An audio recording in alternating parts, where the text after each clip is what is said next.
नमस्कार साथियों, मैं गुमान सिंह आज एक ऐसी कहानी, सत्य पर आधारित कहानी आपको बताने जा रहा हूं कि जिसको सुनकर हर किसी के रोंगटे खड़े हो जाएंगे। दरअसल ये कहानी शुरू होती है अम्बाला से, जहां से ओम प्रकाश और सुरती देवी होते हैं।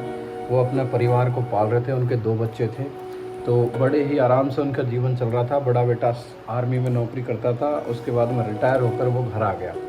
तो जैसे ही घर आया तो फिर पिताजी ने ज़मीन का बंटवारा कर दिया। तो बड़ा बेटा जो कि आर्मी से रिटायर्ड था, वो चाहता था कि एक 2 एकड़ की ज़मीन जो कि मेन रास्ते पे आ रही थी, उस 2 एकड़ की ज़मीन को लेने के लिए वह चाहता था कि पूरी उसके ही नाम कर दी जाए। लेकिन छोटा भाई हरीश भी उस समय था, और जब पिता रहते हैं तो वो अपने दोनों बच्चों में बराबर हिस्सेदारी करते हैं। तो उसमें क्या होता है कि अब भूषण जो कि बड़ा बेटा आर्मी से रिटायर्ड था, उसने सोचा कि ये 2 एकड़ ज़मीन मेरे ही नाम होनी चाहिए। तब वह साजिश रचता है। तो बहुत लंबे समय से साजिश रचता है, लेकिन वह सफल नहीं हो पाता है। तो उसमें छोटा भाई फसल बो देता है, तो उसको वह काट देता है, हरी फसल खड़ी फसल को काट देता है। तो एक दिन भूषण बैठा बैठा प्लान कर रहा था, बहुत बड़ी साजिश कर रहा था कि क्यों ना इस पूरी ज़मीन को अपने ही नाम कर लिया जाए। तो उसने सोचा, अपने साले सालियों को बुला के, अपनी पत्नी और 2 बच्चों को बुलाकर एक प्लानिंग उन्होंने बनाई।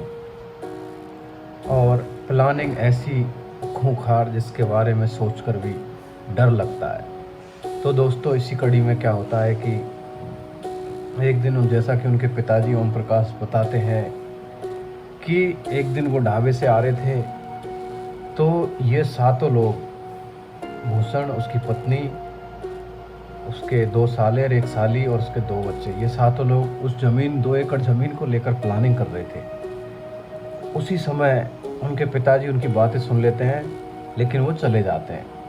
तभी गंडासी और कुल्हाड़ी लेकर भूषण आता है और कहता है, आज ज़मीन नाम नहीं कराने का मज़ा चखाते हैं आप लोगों को। तो वो सभी आ जाते हैं।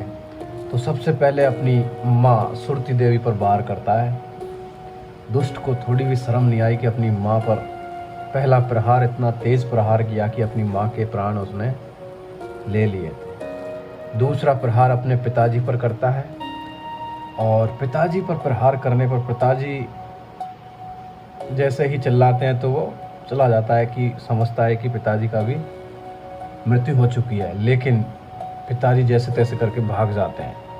फिर अपने भाई हरीश, उनकी पत्नी सोनिया और उनके भतीजे, एक 6 साल की बच्ची और 2 बच्चियां और एक 4 महीने का बच्चा। उस 4 महीने के बच्चे का क्या कसूर था? आखिर आप भी सोचेंगे यार कि इतना हैवान कैसे हो सकता है एक इंसान। लेकिन आज अपने चारों तरफ ज़मीन के मामले, जायदाद के मामले इसी प्रकार से हैं।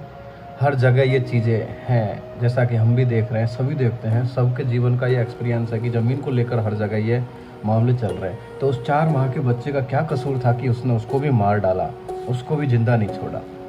इस प्रकार उसने छोटे भाई का पूरा परिवार का नाश कर दिया, यानी कि हरीश, सोनिया और उनकी 2 बच्चियाँ और 1 बच्चा और माँ, इन सबको मौत के घाट सुला दिया। और बाद में उनके घर के आगे जो लकड़ियाँ पड़ी थी, उन लकड़ियों पे उनकी चिताओं को जलाकर आग लगा दी। बताओ आप, कितनी हैवान भरी ये घटना है। बहुत ही बेकार घटना, जिसका मैं सोच भी नहीं सकता। लोग, अब ज़मीन जायदाद ये सब चीज़ यहीं धरी रह जाएगी, कहीं नहीं जानी है, यहीं पे ही रहेगी। लेकिन इस प्रकार की घटना, जब वो जली नहीं, एक बच्ची थी परी उसमें, उसकी भतीजी, तो वो भूषण की जो वो जली नहीं, तो वो गीली लकड़ियाँ थी, तो वो पानी के हौद में चली गई। तब तक पुलिस आ गई थी और पुलिस ने उनके पिताजी और बच्ची को हॉस्पिटल में भर्ती कराया था। तो दोस्तों, इस प्रकार की घटनाएं एक हैवान ही कर सकता है, राक्षस ही कर सकता है। तो ज़मीन को लेकर इतने लालायित कैसे हो जाते हैं लोग, यानी कि इस प्रकार की घटना सुनकर तो मेरे रोंगटे खड़े हो गए। ज़रूर से आपके भी रोंगटे खड़े हो गए होंगे कि हम चारों तरफ अपने इस प्रकार की घटनाएं महसूस करते हैं। तो दोस्तों, अब मैं क्या ही बताऊं, इस प्रकार की घटना देखकर सुनकर दिमाग खराब हो जाता है कि मन की ये सारी चीज़ें यहीं पर धरी रह जाएंगी। ज़मीन जायदाद, धन दौलत जो भी अपन जोड़ रहे हैं, सब यहीं पर रह जाएंगी। और देखो, मात्र 2 एकड़ ज़मीन के लिए अपने भाई का पूरा परिवार ही मिटा दिया।